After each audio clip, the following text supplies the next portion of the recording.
Bienvenidos a esta nueva videoconferencia. En esta ocasión trataremos el tema de los activos intangibles y su tratamiento fiscal, para lo cual nos acompaña el licenciado en Derecho Rubén Pérez Ramos. Para cualquier duda estaremos disponibles en el chat. Empezamos, Lic. ¿Qué tal? Buenos días a todos. Les agradezco su paciencia para esta cita y como dice el presentador, vamos a platicar de los activos intangibles y su tratamiento fiscal.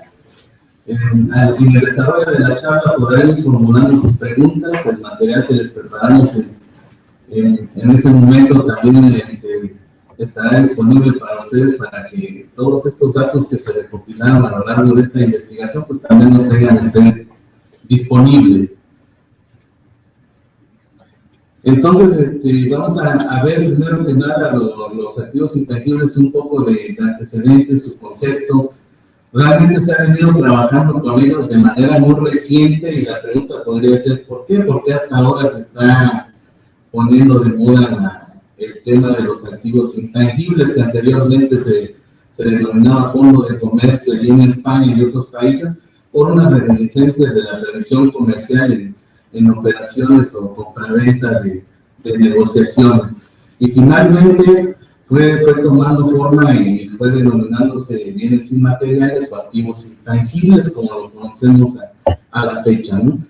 Anteriormente también no había una escala o métodos fiables de medición de estos activos intangibles, por eso es que también no estaba tan en uso en el mercado la práctica comercial de los activos intangibles o de reconocerlos en los estados financieros.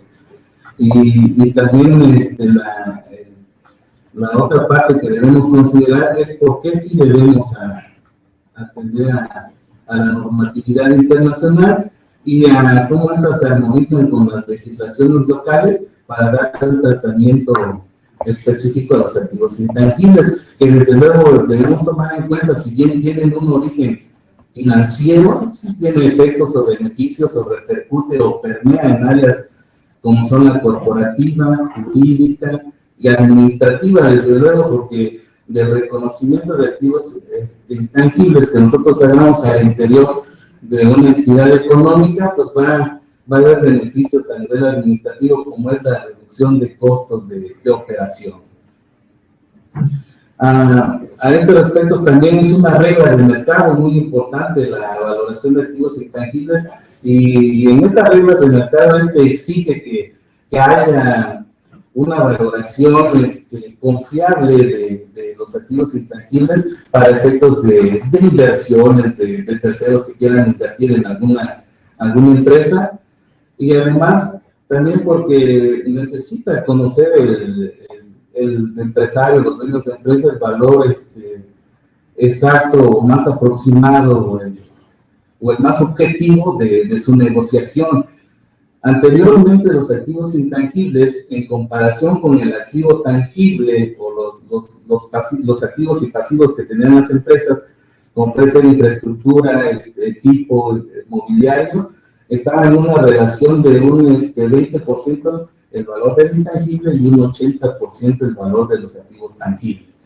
Posteriormente, eso fue en la década de los 80 para los 90, el porcentaje del activo intangible ya fue creciendo a aproximadamente un 60% y un 40% en la parte tangible. En la actualidad hay unos estudios que dicen que en 2006 el valor del activo intangible ya supera o ya está en un porcentaje de entre 80 y 90% del valor total de una entidad económica o empresa, y el restante, el porcentaje es correspondiente a los activos tangibles. El concepto que podemos tomar, hay varios conceptos de activo intangible, incluso la OCDE, cuando emite unos criterios ahí en materia de estudios de precios de transferencias, ahí por el año 1995, emite un concepto de activo intangible, igual la NIC 38, todos estos conceptos o reglas o normas internacionales, pues se han ido armonizando con las normas de información financiera, o al revés, las normas de información financiera mexicanas se han ido armonizando con la normatividad internacional. Entonces, la norma de información financiera a la que hacemos referencia es la que dice el CINIF, Entonces, sí vamos a tener en cuenta que vamos a estar viendo lo que es el boletín C8, el A2, por supuesto, y el A6, ¿no? El A2 que habla de los postulados básicos, y ahí viene el postulado de evaluación, ¿no?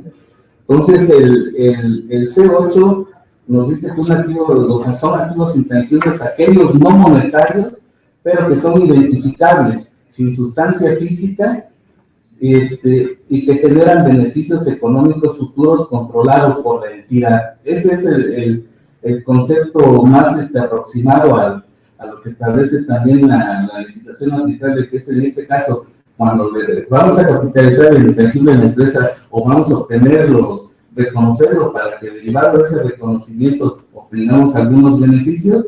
Ahí vamos a ver que también la ley de renta establece un concepto similar para activos intangibles y cargos diferentes. Hay activos intangibles de diferente tipo o cómo se generan en la entidad económica, ¿no? Al final de cuentas, nosotros sabemos que el activo intangible tanto puede ser generado internamente, pero también hay otro tipo de activos intangibles, los cuales son adquiridos de forma individual a través de una adquisición de negocios, y otros que también son adquiridos junto con otros activos y pasivos cuando ya hay un contrato de compraventa de un negocio, ¿no? A través de esas tres formas, nosotros vamos a obtener o a determinar un intangible en una empresa, en un negocio o en una entidad económica. Estos elementos del activo intangible al que hacemos referencia, que son que debe ser identificable, todo el tema del que estoy hablando viene desarrollado a profundidad en el boletín C8, y habla de que esa condición de separabilidad se refiere a que puede ser vendido, rentado y es transferido a otra entidad sin considerar que la entidad económica tenga esa intención. Ya si lo realiza de esa manera es otra cosa, pero esta condición de identificable corresponde a la separabilidad, a que tiene vida jurídica propia o no depende de otros activos, ¿no? La calidad de activo vamos a tomar en cuenta que se le dan esas propiedades económicas, porque evidentemente no tiene sustancia física. Y otro de los elementos que vamos a ir comentando es que debe producir beneficios o generar beneficios económicos futuros. Estos se determinan a través, o se pueden ver en los ingresos por la venta de productos o la prestación de servicios y que fluyen hacia la entidad, ¿no? Entonces, esto al final de cuentas vamos a ver que el reconocimiento de un activo intangible sí nos genera beneficios, porque nos va a propiciar que en los procedimientos que desarrollamos haya mejor calidad en los productos, aceptación de los mismos y a su vez de los servicios en relación a nuestros clientes. Otro de los atributos o elementos de los activos intangibles es evidentemente carecer de sustancias físicas, son no monetarios y debe haber control sobre esos beneficios económicos. A eso se refiere la parte de que la entidad económica controla esos beneficios, a su vez puede restringir esos beneficios o derechos a terceros que quieran intervenir. Evidentemente hay una clasificación de activos intangibles a inicios de año, fue por ahí del 14 de enero de 2015 en el anexo 16 de la resolución miscelánea fiscal. Ahí nos establecen una clasificación de activos intangibles y sus características. Entonces ahí nosotros ya vamos viendo que también las autoridades fiscales ya van tomando en cuenta todo este tipo de reglamentación o reglas o normas internacionales con lo que es la legislación local, ¿no? De esta parte de la regla miscelánea fiscal nos establece un listado de tipos intangibles, como puede ser un primer rubro que nos menciona son los relacionados con el mercado, y ahí ya viene qué tipos de intangibles son, ¿no? O los conceptos, que ya se refiere a marcas, nombres comerciales, acuerdos de no competencia, desde luego. Otro tipo de clasificación que nos establece ahí en el rubro 2 o fracción segunda son los activos relacionados con la cartera de clientes, dentro de los cuales tenemos las listas de clientes. Un ejemplo de lo que es la cuestión de separabilidad, en este caso hablando de la lista de clientes, es que yo puedo, como entidad, si ya tengo reconocida esta lista de clientes, rentarla a su vez para que otra entidad independiente le envíe publicidad, por ejemplo, ¿no? De esa manera se tiene ahí o se van viendo estos aspectos que establece la norma de información financiera. Otro tipo de activos intangibles son los intelectuales o artísticos. También vienen ahí referidos en esta resolución de miscelánea. Hay obras teatrales, fonogramas, videos, películas y todo tipo de trabajos artísticos que pueden ser desarrollados dentro de la entidad o bien adquiridos de manera individual o adquiridos a través de un contrato en donde ya intervenga o se negocie otro tipo de activos adicional a ese intangible.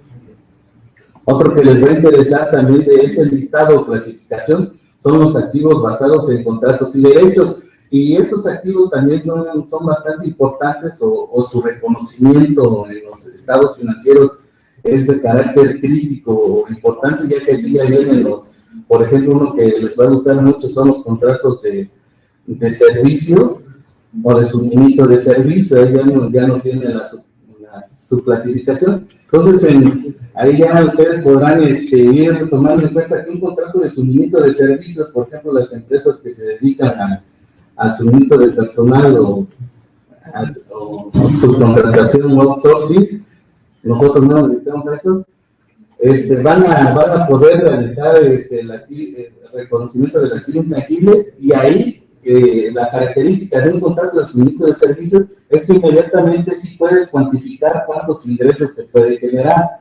Al final también vas a ir viendo que en la vida útil de este activo intangible también pueden proyectarse los ingresos atendiendo a las condiciones del mercado, desde luego, para que se vea cuántos ingresos podemos ir obteniendo derivados de los contratos de suministro de servicios. Entonces, estos son algunos grupos, ¿no? Ahí estas son líneas de investigación, van a ir viendo también que ya en la parte, cuando entremos en materia de cómo se hace el reconocimiento de este activo intangible, qué sustento legal le vamos a dar o soporte y blindaje jurídico le vamos a dar al activo intangible, ¿no? Aquí hay una pregunta que dice, ¿por qué no se considera un crédito mercantil? ¿Por qué la deducción no requiere de un comprobante fiscal? Es casi todo un cuestionario el que nos mandan acá, pero el crédito mercantil ahí es interesante, nos acaban de hacer una muy buena pregunta.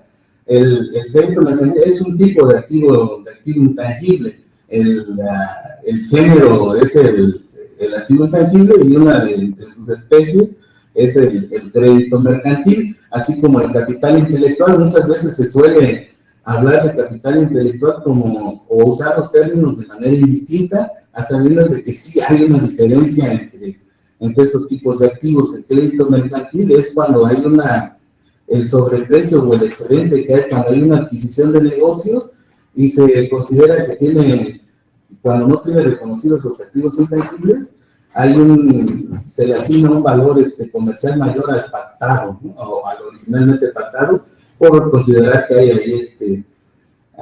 hay cuestiones de activos intangibles que no se han reconocido. Entonces, no es el crédito mercantil, sí va como otro activo intangible, ¿no? Entonces, también ahí pueden ir checando el boletín B6, que también nos dice ahí la diferencia entre crédito mercantil y activo intangible, cómo se va a registrar el activo intangible. Como el B6 nos dice como un activo no circulante de larga duración, y ahí vamos a ir viendo todo el desarrollo, ¿no? El postulado básico de evaluación que nos establece ahí que los efectos económicos derivados de las transacciones, de las transformaciones internas u otros eventos que afectan económicamente a una entidad deben ser cuantificados monetariamente, atendiendo, nos dice el postulado de evaluación de la NIFA 2, atendiendo a los atributos del elemento que va a ser valuado, a fin de obtener el valor económico más objetivo que sea posible, ¿no? Entonces, desde ahí nosotros ya vamos perfilando que en la implementación o desarrollo de intangibles vamos a ir necesitando una serie de documentaciones que van a ir a darnos un soporte o sustento jurídico, si lo podemos llamar de alguna manera, a la implementación de esta estrategia, ¿no? Ahí entrecomillado. ¿Por qué la deducción no requiere un comprobante fiscal? Evidentemente aquí, si decíamos, ¿no?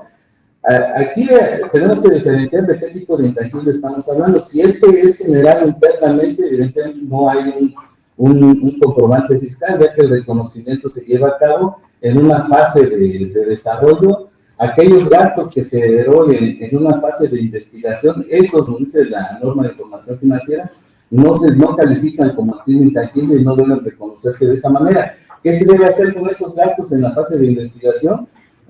Registrarlos únicamente así como gastos en la fecha en que se devenguen y hasta ahí, ¿no? A diferencia de la fase de desarrollo de un activo intangible, que es que ahí sí ya puedes proyectar qué beneficios económicos te puede aportar. Hay ya las herramientas técnicas, conocimiento para completar el activo intangible y el cual la entidad económica tiene la habilidad de explotarlo, usarlo o venderlo. Entonces sí hay una diferencia entre lo que es los gastos que se llevan a cabo en la fase de desarrollo y los gastos que se llevan a cabo en la fase de investigación.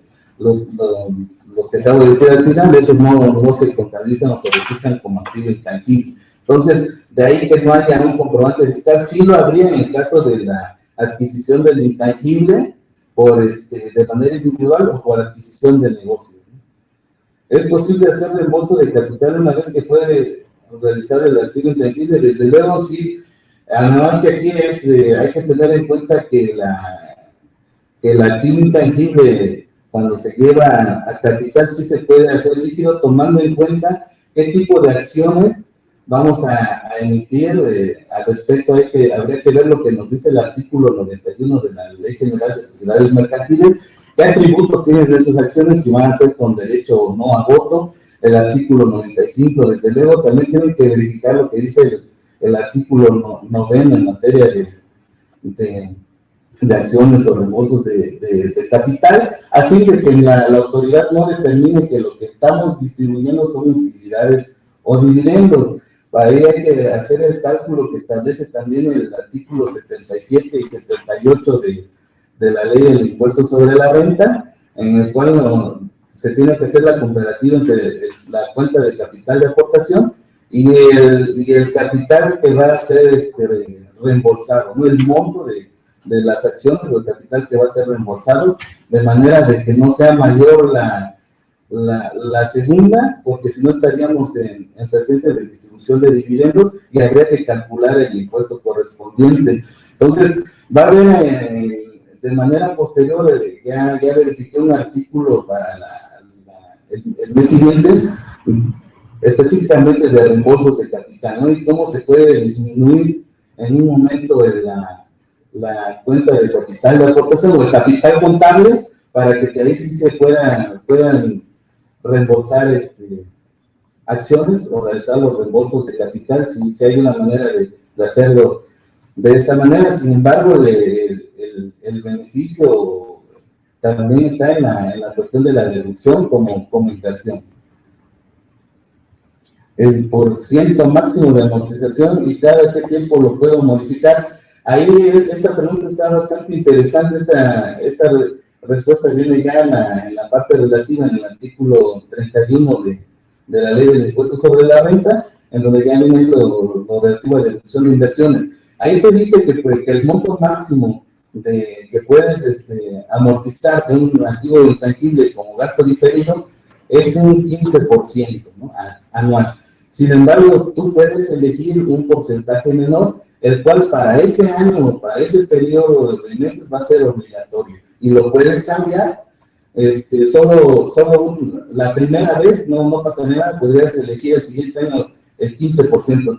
Sin embargo, te dice ahí que para el segundo cambio y los subsecuentes tendrías que esperar a que pasaran 5 años para poder hacer la modificación del porcentaje de deducción de la inversión.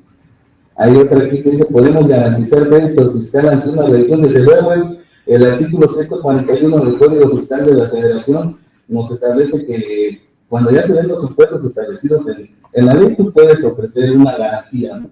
Podemos no esperar a que ocurra el requerimiento de pago y embargo, ¿no? ¿Para qué esperarnos hasta esa diligencia? Si bien podemos nosotros de mutuo propio ir y ofrecer el activo intangible. Además, si no nos lo quieren recibir, ya le hablamos a la Prodecon y pues nos apoyarán que nos reciban nuestro escrito donde vamos a anexar los documentos. Aquí sí va a ser necesario llevar entonces un documento, un avalúo del intangible emitido por un profesional autorizado por las autoridades, en el cual en ese documento de su juicio de valor a través de los métodos que él considere necesarios o que él detecte y lo va a plasmar ahí, ¿no?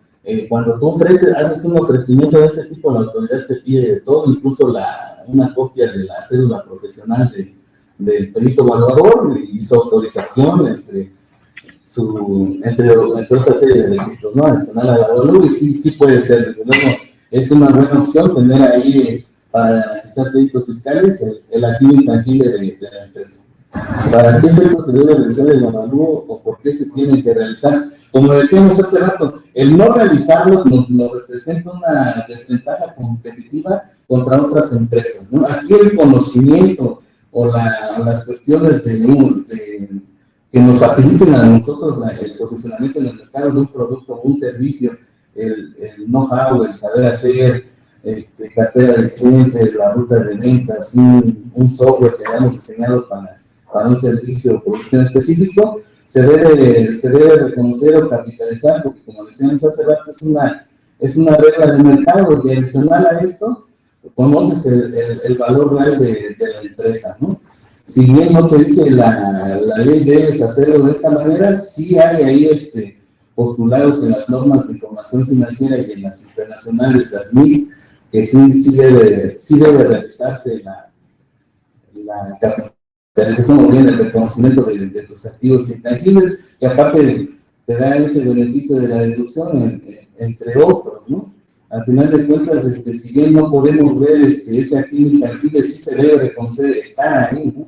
Es como el alma, ¿no? De nosotros mismos, no sabes que está ahí hasta que te duele, ¿no? Entonces, y de igual manera aquí el alma de la empresa es su activo intangible, sus conocimientos, y que nos van a generar ahí la posibilidad de efectuar o de hacer la deducción de la inversión. Vamos a ver o a entrar en materia en lo que es el tratamiento fiscal de estos activos intangibles, que en este sentido hay que revisar un poco de antecedentes y la reforma.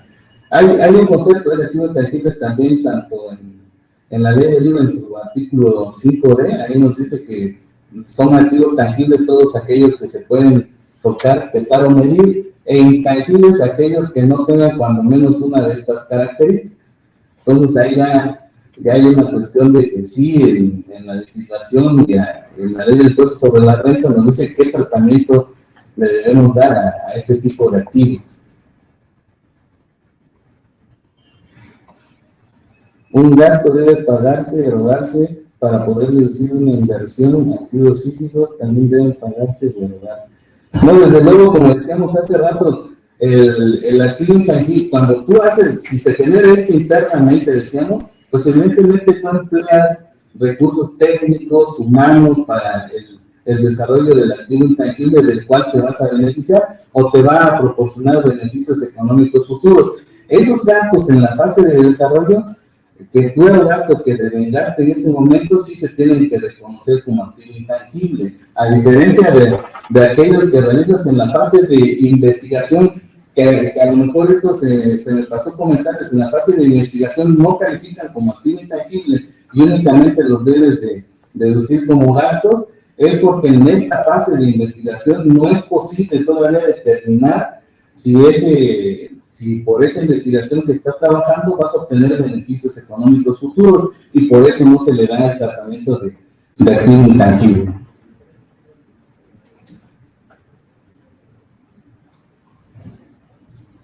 Dice, en la parte contable no existe ninguna objeción que tenga alguna contradicción fiscal, ya que el contribuyente puede registrar todas sus adecuaciones contables que necesite, dado que tiene que revelar en sus estados financieros esos activos intangibles de conformidad con las normas de información financiera. Desde luego esto es así. Incluso ahorita yo les comentaba en la parte de reembolsos de capital, el artículo 78 de la ley de renta nos dice que para la actualización de capital contable nos debemos remitir a los procedimientos que establece la norma de información financiera, y en caso contrario podrás atender a las reglas de carácter general que emite el Servicio de Administración Tributaria. Pero desde luego que sí hay una remisión de la ley a lo que es las normas de información financiera, y al respecto hay unas tesis que nos dicen que en efecto las normas de información financiera pues sí son necesarias para las entidades para efectos de que al seguir este conjunto de procedimientos o normas de carácter particular para lo que es la información que lleva los estados financieros, sí se deben observar, ¿no? Incluso por ahí salió una que decía que las autoridades podían fundar sus determinaciones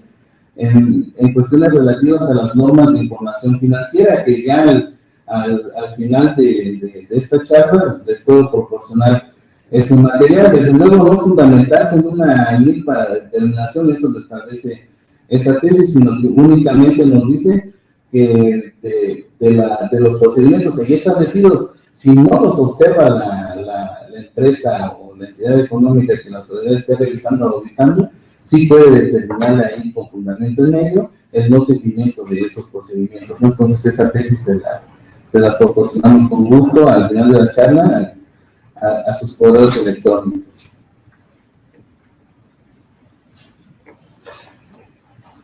¿Qué opinión tiene, dice, respecto de la jurisprudencia por contradicción de tesis, la cual podría considerar a los ingresos por suscripción de acciones para el accionista?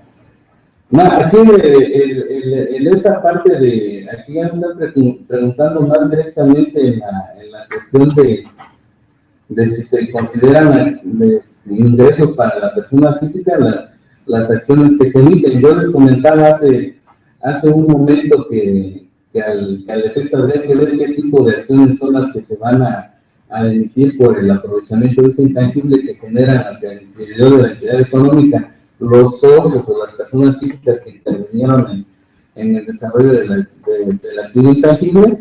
Ahí tenemos nosotros, aparte de observar los artículos que les había comentado, sí debemos ver que al menos para la empresa ese aumento de capital pues no es acumulable, ¿no? Y para la persona física ya tendríamos que ver lo que nos dice el artículo 130 de la ley de renta para ver si es un ingreso en bienes. Sin embargo, ahí ya de las 5 fracciones que establece ese artículo 130, no hay alguno que te diga que esa emisión de acciones por la capitalización del intangible sea un ingreso que deban acumular las personas físicas, ¿no? Entonces ya está en la cuestión de la implementación o desarrollo de estos procedimientos para que no se considere un ingreso acumulable para la persona física.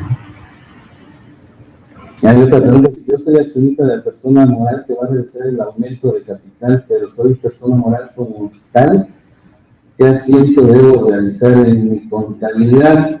Ejemplo, cuando hay un desembolso por aportación de capital, cargo a inversiones en acciones contra bancos, pero en ese caso por el intangible no hay desembolso. Surge la duda del asiento contable que debo realizar yo, persona moral, que estoy aumentando mi inversión en acciones. Ok, aquí el registro de la valor de reconocimiento del intangible, decíamos, aquí vamos a determinar de qué activo intangible estamos hablando. Si es activo generado internamente, yo debo considerar la elaboración de los documentos de respaldo necesarios, que son, por ejemplo, un acta de asamblea ordinaria o extraordinaria, donde la asamblea de socios, incluso ahí ya pactan o acuerdan que van a realizar el registro de reconocimiento de los activos intangibles que se hayan generado en la entidad durante el transcurso de sus actividades. Incluso es recomendable de una vez ir perfilando qué profesional o qué corredor público lo van a elaborar. Y en ese momento también ya cuando acude uno a contratar los servicios del corredor público para que emita su criterio, juicio de valor en el documento que llevamos un avalúo de intangible, esa fecha es la que debemos tomar para el registro contable. Y luego, hace rato les comentaba yo, está en el grupo de activos no circulantes de larga duración, y va a entrar ahí como tal. Dice que en la norma de información financiera que podemos ahí escribir el concepto de activo intangible, nos lo permite, no lo prohíbe. Dice, puedes poner cualquier concepto siempre y cuando sea claro, ¿no? Entonces hay un cargo ahí a la cuenta de activos intangibles, y va a haber ahí en la cuestión de un reconocimiento de un adeudo por el aprovechamiento del intangible, al cual vamos a hacer el abono correspondiente, ¿no?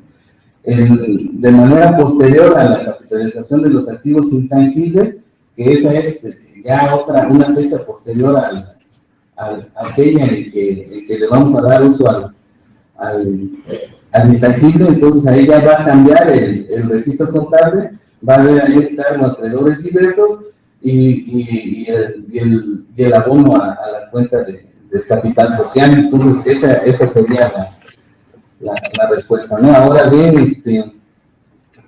¿qué pasa con lo siguiente? Si yo genero un activo intangible internamente, realizo las evaluaciones para tener ese intangible como estudio de mercado, coaching de un asesor en ingeniería. Esas evaluaciones las habré hecho deducibles en su momento cuando se demandaron, pero al tener un intangible, esas evaluaciones se evalúan y hacen un intangible de cantidad X. El fisco podría aludir que no puede decir ese intangible como diferido porque ya hice deducibles las evaluaciones individuales en su momento y no pueden ser restadas más de una vez. Aquí es la cuestión interesante o que retomo en este caso, es en qué fase estamos en la cuestión de reconocimiento de activos intangibles. Si estamos en la fase de investigación, la norma de información financiera es esos, nada más contabilízalos o represéntalos como gastos en la época en que se devenguen.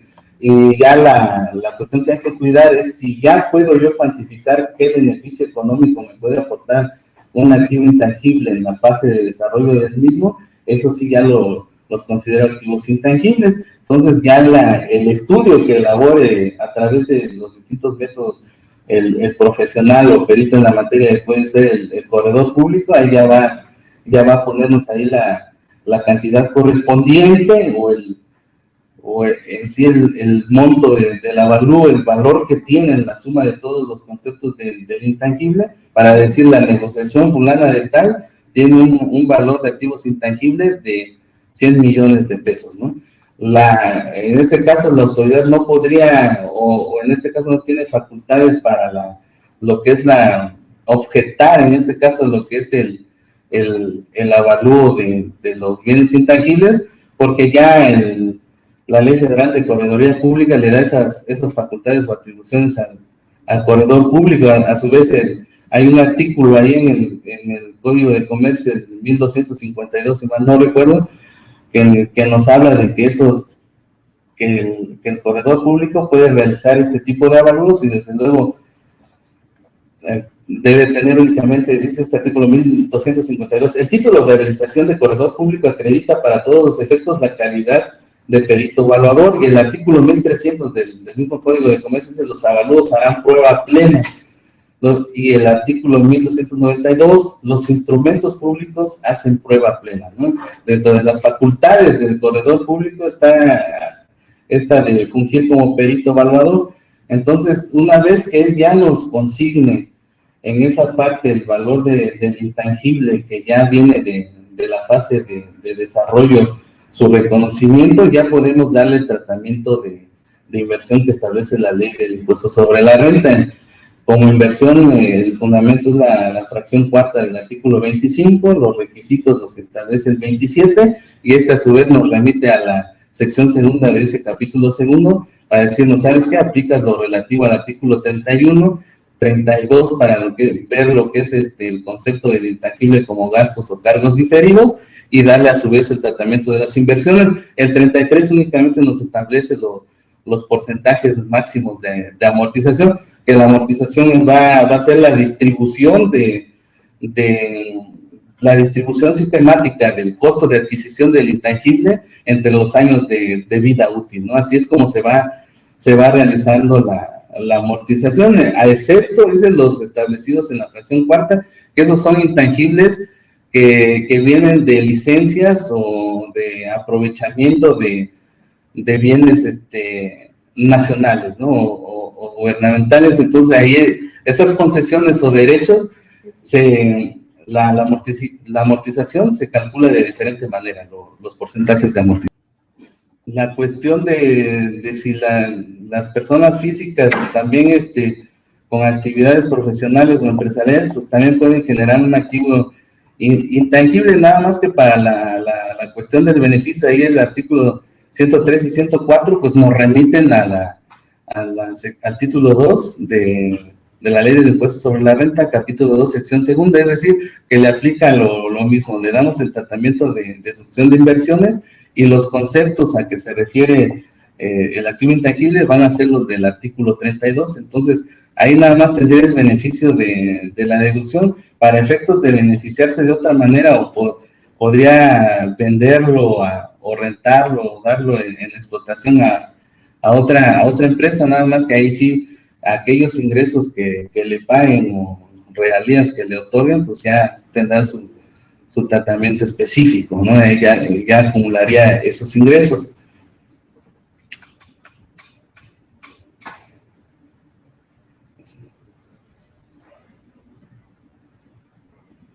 ¿Qué nos pregunta? Creo que lo que preguntaban de los créditos mercantiles tiene que ver con esta jurisprudencia, la cual dice: impuesto sobre la renta, amortización del 5% anual de las inversiones del activo fijo intangible, conforme al criterio ya establecido por este tribunal. Si la empresa realizó la adquisición de un crédito mercantil cuando estaba en vigor el artículo 29, fracción segunda de la Ley del Impuesto sobre la Renta, procede la amortización del mismo hasta el 5% anual. Efectivamente, pero yo les decía, el crédito mercantil es como tal una especie del activo intangible, tiene su tratamiento, pero no hay que tratar, o no son conceptos que se deban tratar de manera indistinta o como si fueran similares, tienen un tratamiento diverso, y ahí para efectos de crédito mercantil como activo intangible, pues ya tiene su tratamiento correspondiente, ¿no? Ya distinto a lo que es el activo intangible como tal.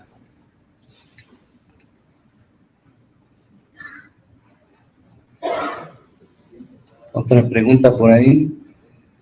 Entonces, para ir ya, en efecto, ya plasmando o aterrizando cómo se hace o cómo fluye en sí, o los pasos o procedimientos que se deben ir realizando para la capitalización y el beneficio del activo intangible, es primero que nada la entidad, no importa si es de reciente creación, puede tener activos intangibles, o sea, no necesariamente que se haya constituido desde hace muchos años. Desde luego puede tener o habría en su momento desarrollado un software que puede ser tratado o darle tratamiento de activo intangible.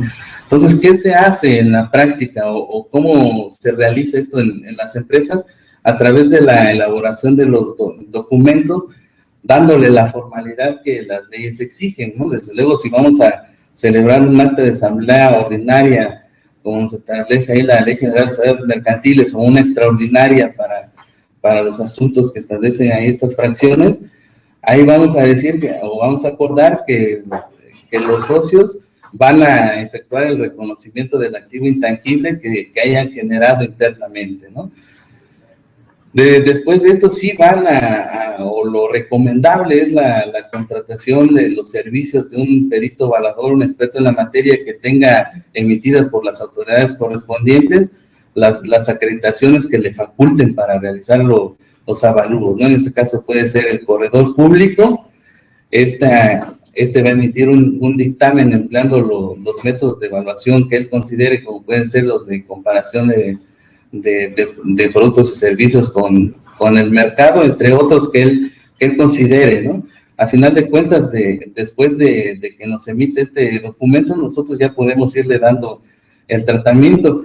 Lo siguiente puede ser la elaboración de un contrato o un convenio que puede ir inmerso en una acta de asamblea porque es acuerdo de las partes, o puede ser un documento de carácter individual en el cual va a haber entre la entidad económica, la empresa o negocio que va a beneficiarse del activo intangible, un acuerdo con los socios, que ellos son los que lo generaron, o realizan, por ejemplo, un invento, una patente, o desarrollan un proceso o procedimiento que les va a permitir un beneficio futuro. Entonces se tiene que realizar entre las partes el acuerdo de que al efecto para capitalizar este intangible por el beneficio los beneficios económicos que van a fluir hacia la entidad económica, va a haber la emisión de acciones correspondientes de capital variable para los socios que hayan generado el activo intangible. ¿Qué más se hace al respecto? Va a tener que realizarse en su momento la acta de asamblea ordinaria, donde ya se presenten los estados financieros, y estos, cuando ya traigan reconocido ahí el activo intangible, también sean aprobados por la Asamblea General. ¿Un logo debidamente registrado ante el INPE puede ser un activo intangible? Sí. Los logos o marcas, todo esto se tiene que proteger, es conocimiento, es imagen, tiene que ser protegido a través de los registros que se hacen ante las diversas autoridades, en este caso el INPI. Entonces, una vez registrado este intangible, sí lo podemos someter a esta marca o logotipo, sí lo podemos someter a evaluación, y una vez que nos entregan el dictamen o juicio de valor en el documento que llamamos avalúo, ya podemos darle tratamiento de intangible. ¿Qué más podemos hacer? Venderlo, rentarlo o transferirlo. También es igual en este caso la adquisición de un software en el extranjero, pues es esta cuestión, digamos, si la entidad económica que adquiere el software va a darle a su vez el tratamiento de intangible. Aquí la cuestión es que habría que verificar si efectivamente eso sí es un intangible, o nada más es la adquisición de un elemento o herramienta que no califica como tal, ¿no? Sin embargo, la norma de información financiera nos dice que todos los gastos, incluso en este caso la adquisición del activo intangible, después acumulando también los impuestos, y en este caso lo correspondiente a importación, también debe considerarse como inversión para que califique como activo intangible, y ya le das el tratamiento de deducción de inversión. Nada más que hay que ver si efectivamente la adquisición del software que adquiriste en el extranjero, en la entidad económica o en la empresa que tú tienes, califica como intangible o tiene esos atributos, ¿no? Compraste el software como tal, adquiriste el intangible y tú lo vas a aprovechar, a explotar, adelante, ¿no?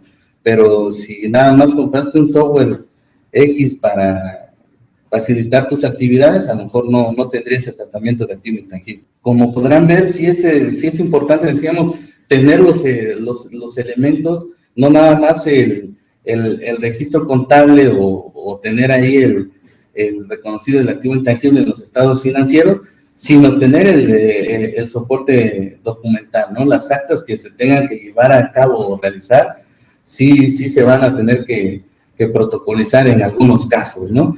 Entonces, aquí puede haber una pregunta o inquietud importante, si esas actas donde vamos a consignar el aumento de capital se registran, ¿no? Entonces, ahí vamos a revisar que lo que nos establece la ley al respecto es que únicamente se van a registrar en el RPP aquellos aumentos de capital que aumenten el capital fijo, no así es variable. Entonces ahí es lo que les decía yo, ¿qué tipo de acciones son? Si es variable, protocolizamos el acta y hasta ahí no sería necesario llevar a cabo su registro.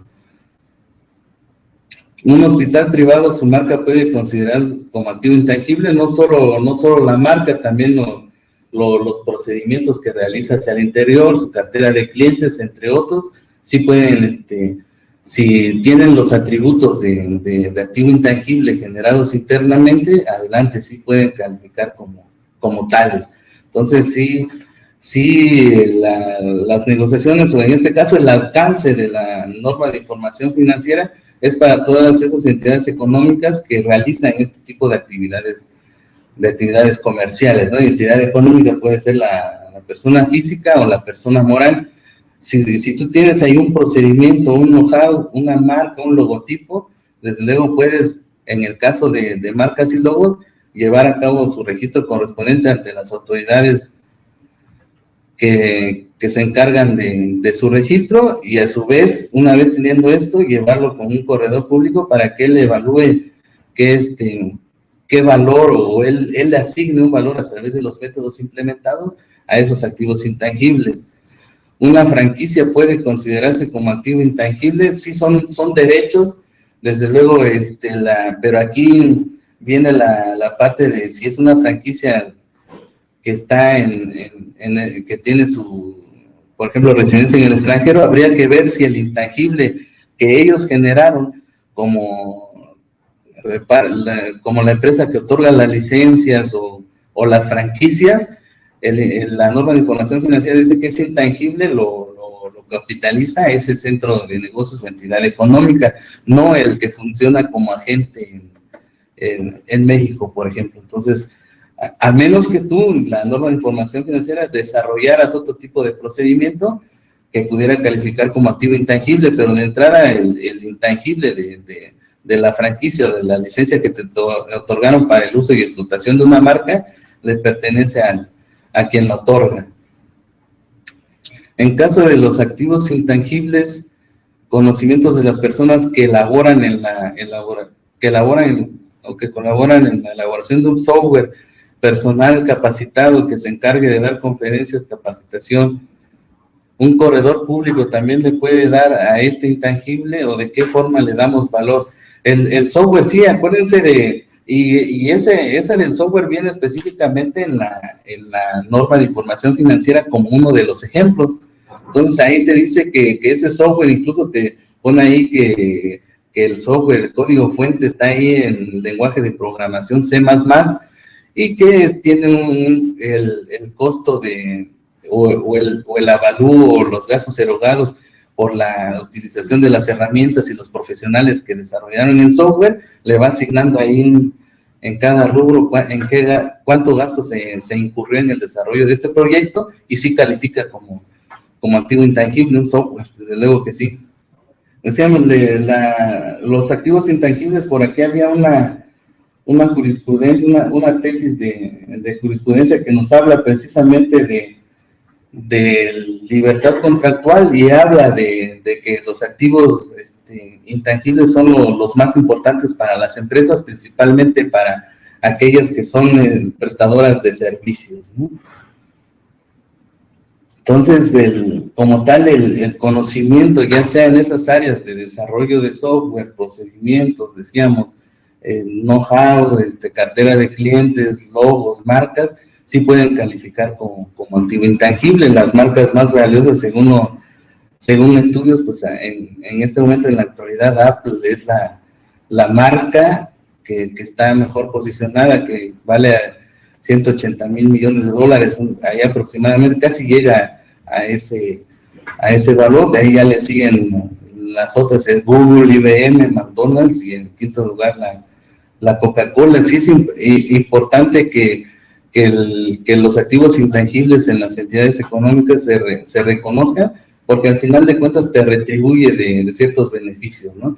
Para efectos concursales también, cuando hay convocatorias que emite el gobierno ahí para proveedores de productos y servicios, te piden ahí también estos estados financieros, y si ya está reconocido ahí un intangible, pues la empresa tiene más valor y tendrías más posibilidades de obtener estas licitaciones. El avalúo, decíamos, es importante el documento como tal, que se compone a su vez de otros elementos. El perito evaluador ahí en el documento pone una fase de antecedentes, definición de activo intangible, de dónde viene el concepto de activo intangible, y ya nos pone ahí las normas internacionales de información financiera y la norma de información financiera, datos del solicitante, datos del perito evaluador, datos del intangible, que nosotros vamos a decir es que a lo mejor quiero ver cuánto vale esta marca, este logotipo, o este procedimiento o know-how. Entonces ahí se le tiene que ir de la información que nos vaya él solicitando como tal y de la que nosotros proporcionemos, va a determinar estos datos, ¿no? Propósito de la evaluación, también ahí se va a determinar en este documento.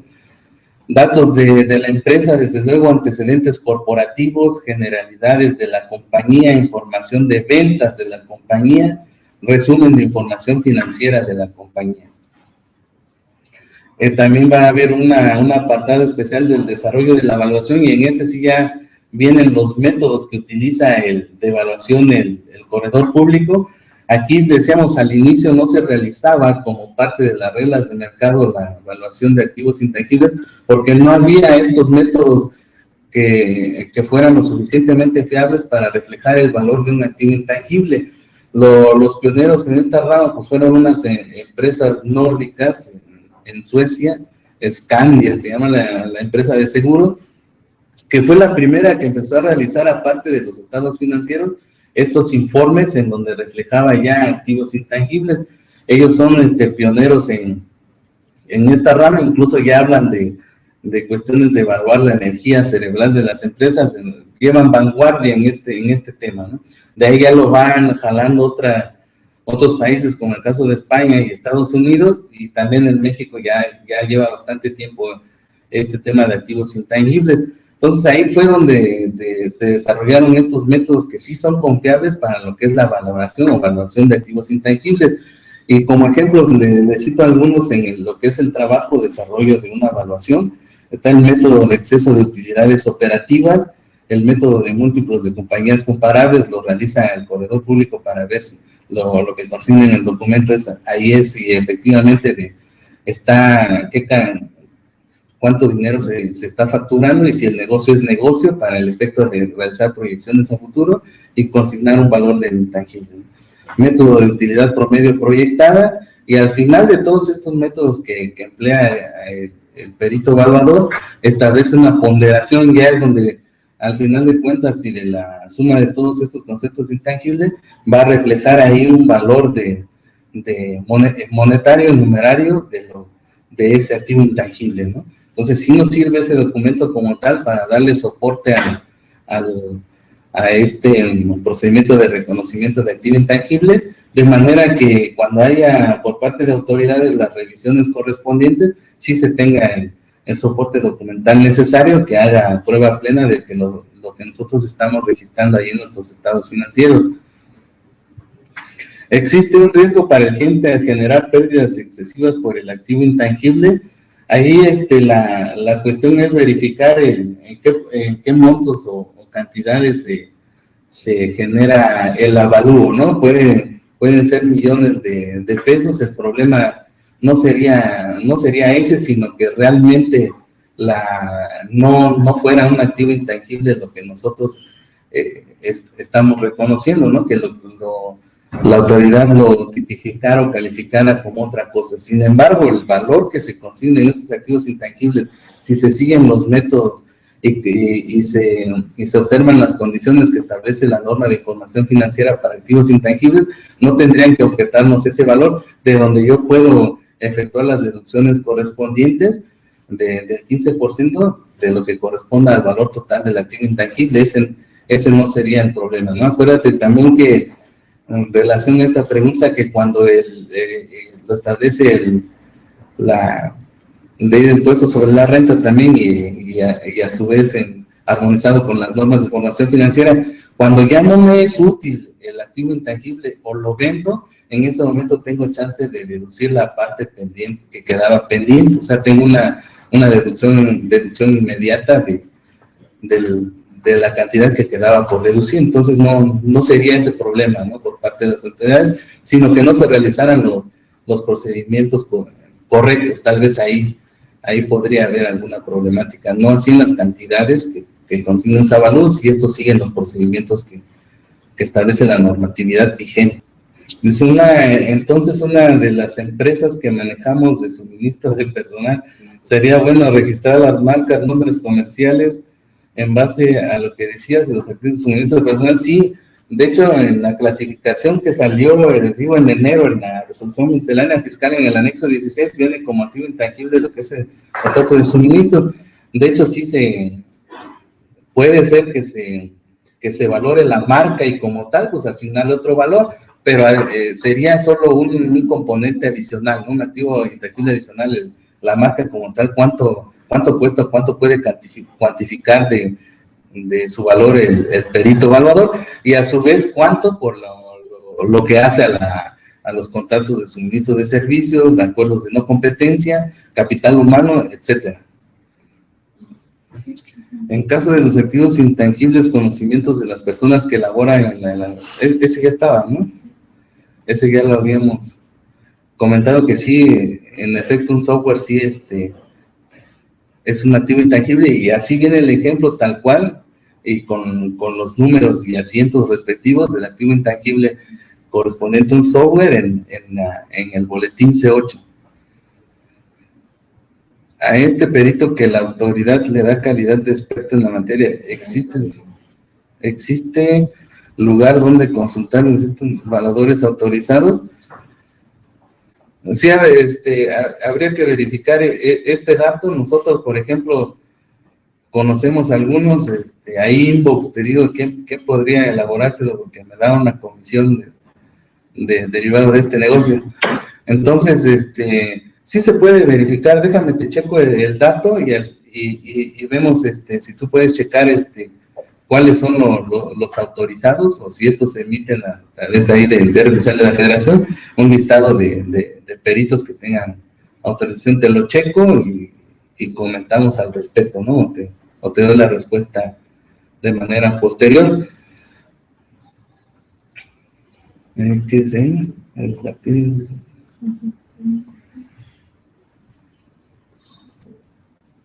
La autoridad que...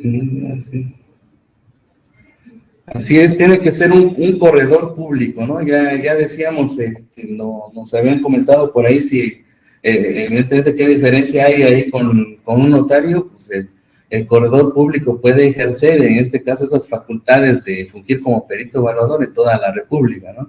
El notario público tiene otro tipo de facultades y no necesariamente la de llevar juicios de valor o emitir avalúos. Entonces, sí tiene que ser un corredor público o un perito autorizado, como comentaban aquí en las preguntas.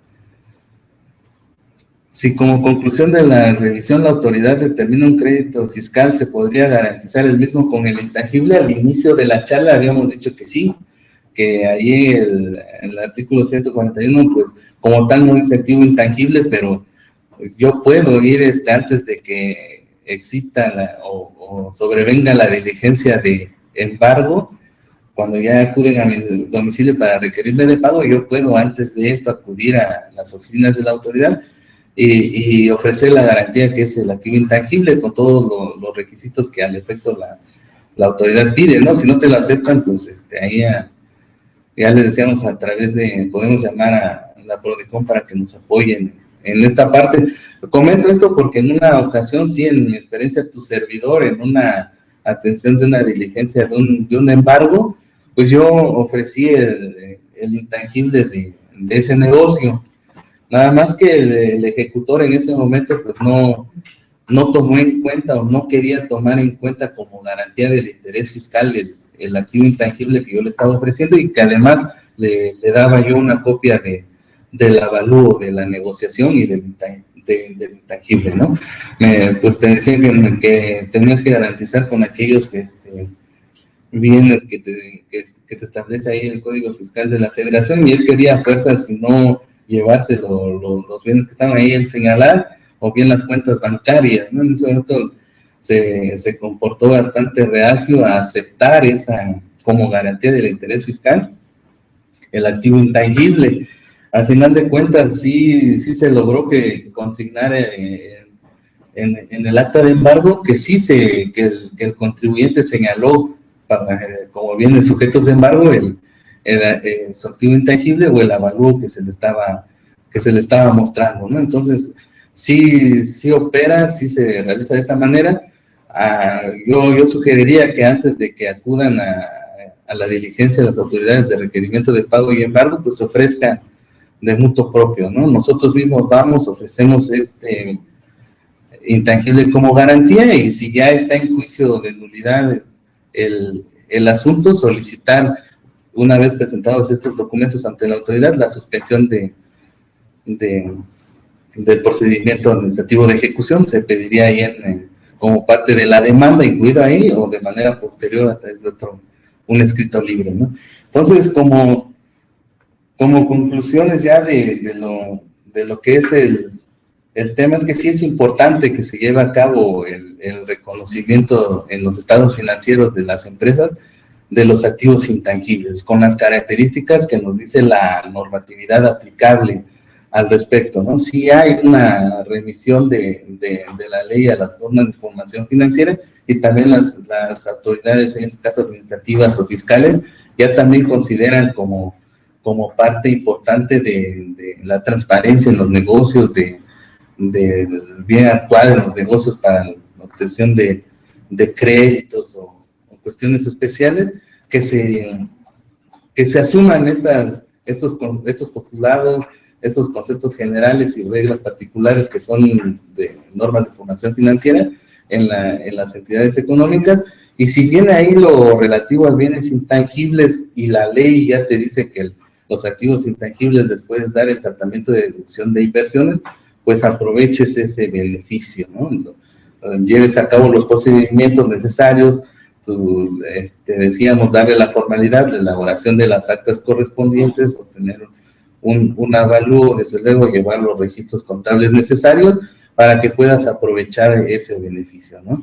Que de entrada el aumento de valor de la entidad ya aumentaría bastante. Para las cuestiones de obtención de créditos, de ofrecimientos de garantías, también es la reputación de la empresa, lo que es el registro de marcas y logotipos. Hay una protección ya del conocimiento que desarrolló esa entidad económica. Te va a reducir costos operativos, administrativos, y entonces de manera adicional y colateral puede haber otros, como puede ser derivado de la capitalización del activo intangible, reembolso de capital, o como bien decíamos por ahí, el tratamiento de deducción de inversiones. Si no hay otra pregunta en lo particular, yo por el momento me despido. Les agradezco la oportunidad de su atención, y yo espero volver para la siguiente con otro tema igual de bastante interés, igual un poco ya más delgado, porque la cámara me hace ver un poco cachetón.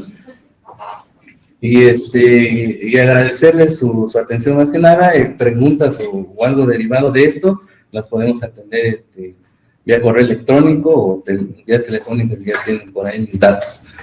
Muchas gracias y hasta pronto. Agradecemos su asistencia y participación.